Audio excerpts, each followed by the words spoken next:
नमस्कार, मैं हूं पंकज त्रिपाठी और आप देख रहे हैं TV9 डिजिटल। नेज़ा का मतलब होता है झंडा। गाजी का मतलब होता है योद्धा। हम बात कर रहे हैं सैयद सालार मसूद गाजी की। प्रायोजक हैं cancer healer centre, a new beginning. वो आक्रांता जिसे लेकर संभल से लेकर और पूरे देश की सियासत में खलबली मची हुई है। अभी कुछ दिनों पहले नागपुर में हिंसा हुई औरंगजेब के नाम पर, और संभल जो करीब 8 महीने से खबरों में लगातार बना हुआ है, इस बार संभल में चर्चा हो रही है सैयद सालार मसूद गाजी की। इतिहास बताता है कि सैयद सालार मसूद गाजी यानी आक्रांता महमूद गजनवी का भांजा, वही महमूद गजनवी जिसे हम सोमनाथ को तबाह करने की कोशिश के रूप में देखते हैं, वो महमूद गजनवी उसी का ये भांजा है। और मसूद गाजी यानी कि हिंदुओं का कत्लेआम करने वाला आक्रांता, वो लुटेरा जिसने अपने मामा की तरह सोमनाथ से लेकर बहराइच तक, गुजरात के सोमनाथ से लेकर यूपी के बहराइच तक जो प्रतिष्ठित हिंदू मंदिर थे, बड़े मंदिर थे, उनको तोड़ा, उनको लूटा। अब सवाल ये है कि ऐसे लुटेरे को लेकर, ऐसे लुटेरे के महिमा मंडन को लेकर जिस नेज़ा मेले की बात हो रही है, वो आखिर क्यों लगना चाहिए और ये परंपरा आखिर क्या कहती है। हम आपको थोड़ा सा इतिहास के बारे में बताते हैं और उसमें सबसे जो इंटरेस्टिंग चीज़ मिलती है, जब आप सैयद सालार मसूद गाजी के बारे में जो दस्तावेज़ मौजूद हैं, जब आप उनको पढ़ते हैं तो उसमें एक अंग्रेज़ शासक यानी कि मसूद गाजी की मौत के करीब 900 साल बाद जब जो अंग्रेज़ शासन करने आए आखिरी दौर में, उनमें एक ब्रिटिश सैन्य शासक थे, उनका नाम था विलियम हेनरी स्लीमन।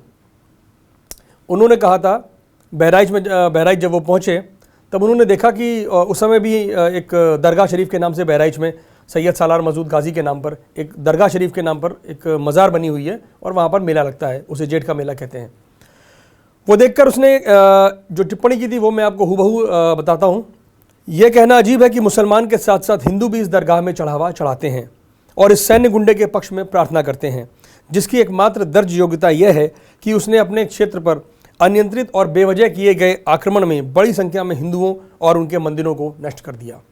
ये एक अंग्रेज़ शासक, अंग्रेज़ों ने भी कम जुल्म नहीं किया भारत पर, लेकिन आप देखिए कि एक अंग्रेज़ शासक की ये टिप्पणी थी सैयद मसूद गाजी को लेकर। और इससे भी हैरानी वाली बात यह है कि उसने ये सब तब किया, उसका जन्म जो इतिहास में मिलता है वो 1014 में और उसकी मौत 1034 में। 15 जून 1034 को बहराइच में महाराजा सुहेलदेव के हाथों मारा गया था लड़ाई में, जिसे बहुत बड़ा गाजी यानी कि बहुत बड़ा योद्धा बताया करते हैं।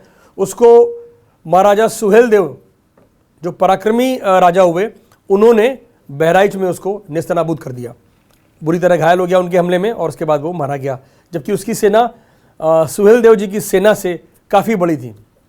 बहरहाल आप ये देखिए कि 20 साल की उम्र में जब वो मरा तो उससे और 4-5 साल पहले उसने मेरा ख्याल इतिहास में जो चीज़ें दर्ज मिलती हैं उसमें आखिरी के सिर्फ 5-6 साल, बमुश्किल 5-6 साल उसने जो है शासन किया और इस दौरान उसने सिर्फ और सिर्फ युद्ध किया, हिंदुओं से युद्ध किया, बेगुनाह लोगों को मारा, हिंदुओं का कत्लेआम किया, मंदिरों को तोड़ा और सोमनाथ से लेकर बहराइच तक, बहराइच उसका अंत हुआ।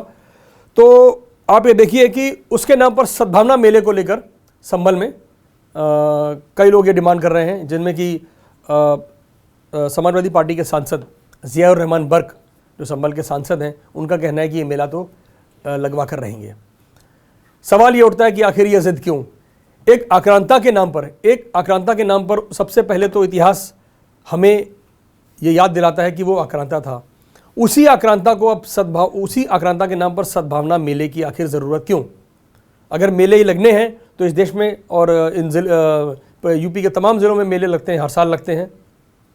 सहारनपुर में घुघाल का मेला लगता है, मेरठ में नौचंदी का मेला लगता है, इस तरह तमाम मेले अलग अलग, मुरादाबाद में लगती है प्रदर्शनी लगती है। तो सवाल यह है कि आखिर एक आक्रांता के नाम पर मेला लगाने की ज़िद क्यों, और वो भी सद्भावना के नाम पर, यानी कि इतिहास को गलत बताते हुए, इतिहास में दर्ज चीज़ों पर पर्दा डालते हुए आखिर सैयद सालार मसूद गाजी को सद्भावना का सूफ़ी संत कैसे कह सकते हैं? क्योंकि दरगाह शरीफ जो मज़ार है बहराइच में, वहाँ पर भी जो उसे एक सूफ़ी के रूप में उसको ये कहना चाहिए कि झूठा प्रचार किया गया उसके बारे में। आखिर वो सूफी संत कैसे हो सकता है जिसने हिंदुओं का कत्लेआम किया, बेवजह लोगों को मारा, मंदिरों को तोड़ा, लूटा। और आज उससे ज़्यादा अफसोस की बात यह है कि जो इतिहास रक्त रंजित इतिहास है, आज उसी आदमी को हम समाज का एक धड़ा, समाज का एक वर्ग और सियासत का एक पक्ष उसको उसके नाम पर सद्भावना के मेले के आयोजन को लेकर अड़ा हुआ है। हालांकि संभल प्रशासन ने अनुमति नहीं दी है, लेकिन मैं आपको बता दूं कि सद्भावना मेला जिसे कहते हैं सद्भावना मेला, ये 2023 में संभल में जो 2 जगह लगता है, एक सदर कोतवाली है और एक शाहबाजपुर गांव है।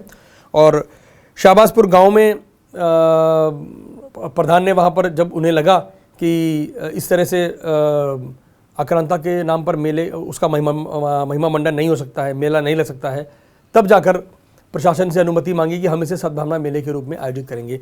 लेकिन इतिहास ये कहता है कि पर्टिकुलर उसी जगह अगर मेला लग रहा है और उन्हीं दिनों में लग रहा है तो जाहिर सी बात है ये नेजा के मेले के नाम से ही जाना जाएगा। और सवाल यह कि आखिर इस देश का कोई भी हिंदुस्तानी, कोई भी भारतीय, और मैं ये मानता हूँ, हम सभी मानते हैं कि जो भी हिंदुस्तान में रह रहा है वो हिंदुस्तानी है।